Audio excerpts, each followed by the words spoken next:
known and knew Matt for a long, long time, and strangely enough, I was really just a casual friend of Matt's. We knew each other, we didn't know each other well. But then I traveled to Los Angeles the day before there was going to be an Atlantis cruise to Mexico. I was with my friend, Fred McCowis, here at the table. And then we came out of the lobby to go to dinner, and there was Matt kind of sitting all alone. Matt came up and said, "Is it okay if I go to dinner with you?"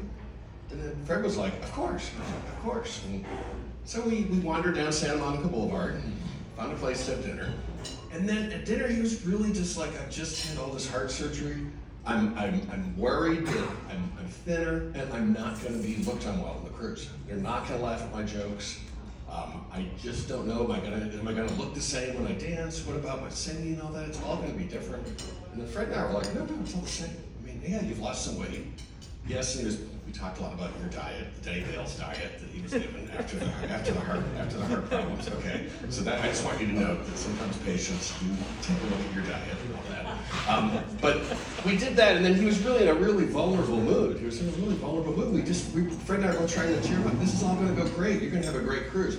But then we got up from dinner, and around the corner came these three boys, and there's like, "We're on this cruise to see you perform."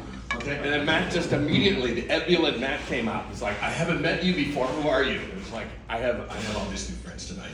And that really was the Matt that I knew. Really, there was this vulnerable Matt, and it was the ebullient Matt. I think that's what made him a great performer. The ebullience, in many ways, made him a great performer. Underneath, it was that a little bit of insecurity. The first speaker talked a lot about this. Where she is, over here. So he talked a lot about this. But that was really there that night. I felt like I got to know Matt more that night.